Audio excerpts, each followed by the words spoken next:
Hey guys, Sparta436 here with another airsoft review. I'm making this video again because YouTube was being a douchebag and would not upload it. So today we have a review of the full metal, full steel, full wood D-Boys AK-74 with some obscure name with lots of letters and numbers because D-Boys did not want to call it that because of copyright issues. So, we're going to do a full external rundown of the gun. We're going to talk about the performance, the internals, and suggested upgrades. I got this gun for something like $75 on Airsoft GI. It was really cheap and stuff because they were running a shocker deal, and it was down from 170 to 112. So, they do lower the prices like that every day on certain products. They do it on this gun about twice a year, 2 or 3 times a year I've seen. So I had some source credit. I figured, why the hell not? I need a gun to learn how to work on the internals and stuff. And this seemed like a fairly decent deal. And I've heard a lot of good stuff about it. So I figured, you know what? I'll buy it. So we're going to do the external rundown. As mentioned before, this entire gun is made out of steel, excluding the barrel. And of course, with the obvious parts, you know, the mag, the pistol grip, those are always going to be plastic. And unlike a lot of cheap clone guns, real wood. So, here we have the AK-74 styled flash hider, steel. The outer barrel actually goes up to here, so I guess you're getting a little bit more barrel length than you would if this was a AK-47. Moving on, we have the triangle sight. That is steel, aluminum barrel. That is obviously not steel because it's aluminum. There's some obscure law somewhere that says that you can't have a steel barrel, even though my VFC PDW has one. I don't know how that works. Here's the steel cleaning rod. Yes, it is a cleaning rod. Don't use it to clean the inner barrel, though, because you'll scratch it up and mess up your performance. Here's the gas assembly, steel as well. Handguard caps, steel. On this side, you do have a sling point if you want to mount a 2-point sling. As mentioned before, full wood grips. Here we have the iron sights. Oops, fail. I really don't like the iron sights on AKs because the target acquisition, or you can't aim as fast, really, because the aperture is so small.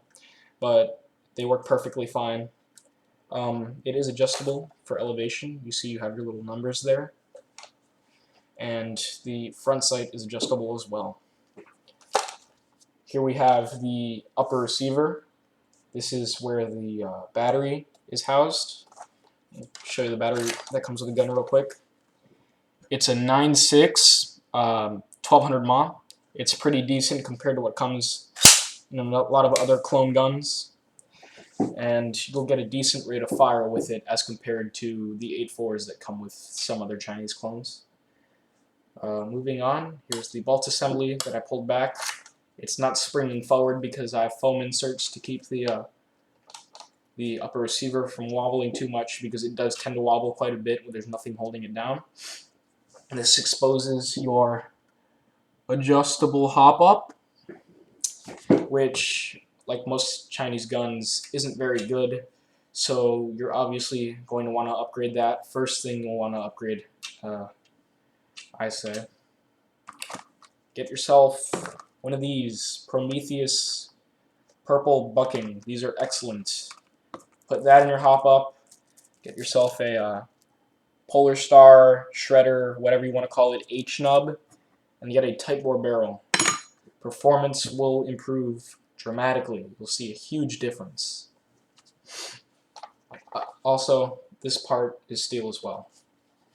Lower receiver, everything on here is steel. You'll have the normal features you'd find on an AK: selector, safe, full auto, single fire. Interesting tidbit, single fire is at the end because Russian soldiers, what they would do when they were in stressful situations, they would just slam down the whatchamacallit, the selector switch, and they would try to shoot full auto, but instead it would shoot semi and they would conserve ammunition. But anyway, back to the upper receiver. To install the battery, you're going to need to push this forward and then you just slide it in. It does have a battery compartment that goes all the way to the front, so you can probably house a 10.8 volt in here, even though I don't recommend it.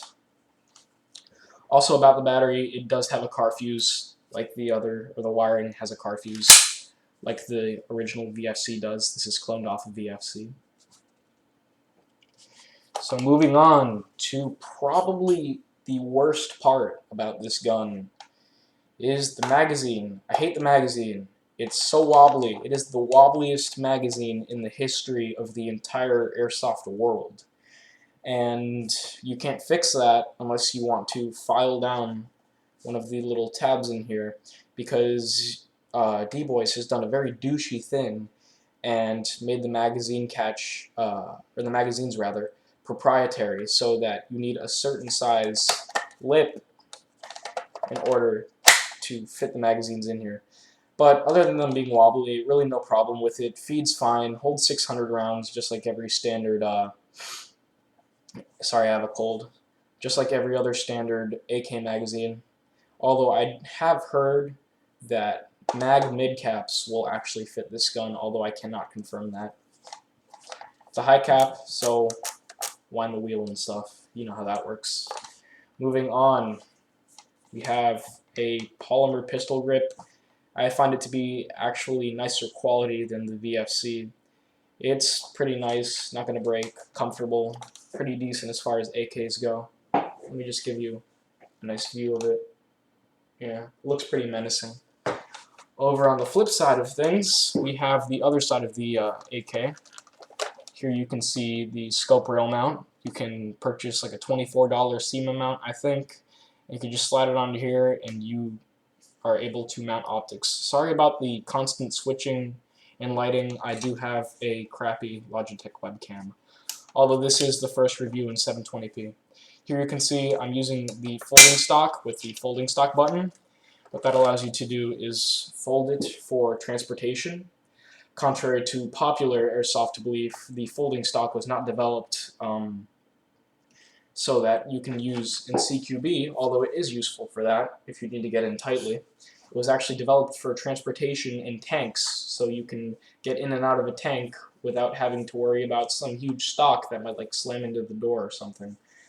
Yeah, listen to me ramble on. But yeah, you can use the latch here to fold the stock back out. Beware, the stock doesn't wobble much right now. Actually, there's like barely any wobbling. It's very solid. It's very solid construction overall. There's no wobbling except in the top cover, but you can put inserts in there to help hold it snugly against the battery so that it won't move at all. But yeah, over time, there's a little metal tab. Let me see if I can show you. See that? That's going to wear down over time. Your stock will get more wobbly over time. Also on the stock, we do have another sling mount for the 1-point sling. Now, let's talk about internals. In here, you have your standard version 3 gearbox. The compression on Chinese gearboxes doesn't tend to be very good, so the FPS is going to vary quite a bit than it would in a finely tuned machine like the original VFC. So you can actually purchase a better piston head to correct that. You might also want to upgrade the air nozzle to get a better air seal. However, this is a polycarbonate hop-up unit, which does tend to seal better, a lot of people think, with the air nozzle. So really, just replace the piston head because it gets kind of poor compression. Besides the piston head being kind of crappy, we do have metal bushings, probably steel, most likely steel actually, a polycarb piston with one metal tooth, second to last removed. Also, we have standard steel XYT gears. Those aren't too bad. You really don't need to replace those. You have an M120 spring, which is going to give you around 400 FPS, hopefully. It's obviously going to vary a little bit because of the poor compression. You have a better than average Chinese motor. On a lot of the guns, you'll be getting like 11 rounds per second, and that really isn't very good. But with this and the 9.6 volts, the trigger response is actually pretty good. I'll give you a quick demo here.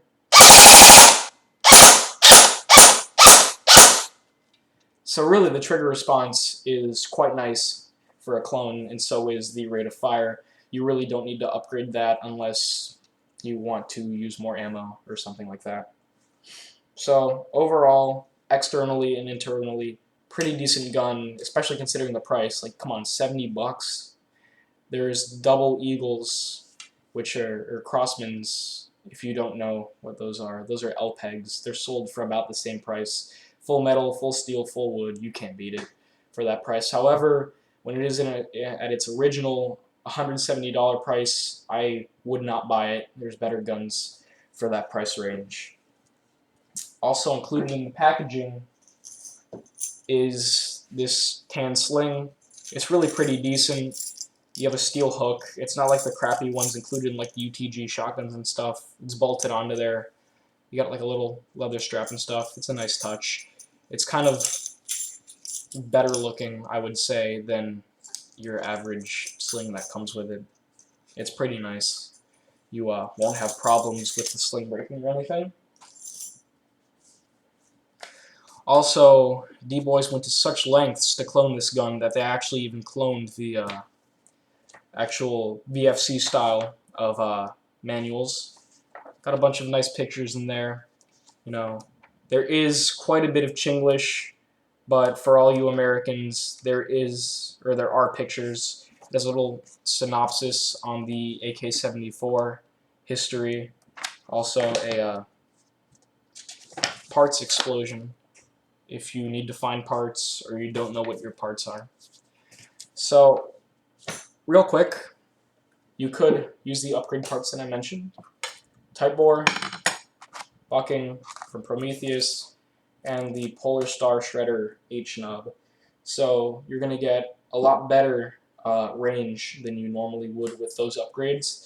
I would say that the maximum effective range right now is 100 feet, which is pretty poor. That's on the lower edge of the spectrum as far as Chinese guns go. But since you're getting such a good base gun for such a low price, you're really going to want to upgrade it. Also, check the shimming. Shimming tends to be a little bit iffy on Chinese guns. Also, they really tend to over-grease the gears and stuff, so you're going to want to check that and re-grease your gearbox. But really, if you don't know how to get into the gearbox and stuff, I wouldn't worry about it. I just have higher standards, I guess, than some other people. So, real quick, just give you another good look at the gun.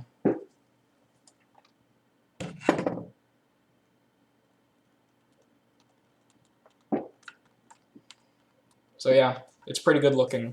Also, I do recommend that you take like, I don't know, you can use steel wool, sandpaper, or whatever, and you do weather down the gun a little bit. It gives it that rustic, like, AK look that I've been through like 4 wars or something, and it makes it look really nice. But anyways, this has been another Sparta 436 Airsoft review. Thanks for watching, and bye.